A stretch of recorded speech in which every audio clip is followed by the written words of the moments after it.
Welcome.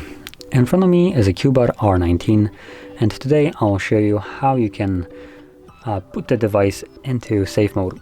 So anyway, to get started, you want to hold your power key. When you see your boot options right here, hold power off. This will then turn into reboot to safe mode, so confirm by tapping on OK, and simply wait for the device to boot back up.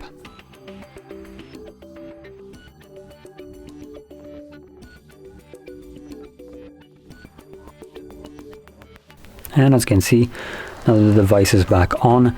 We are in safe mode. You can see this watermark right here that will signify it. Additionally, in this mode, only pre-installed applications will work. Pre-installed meaning any application that have came with the device.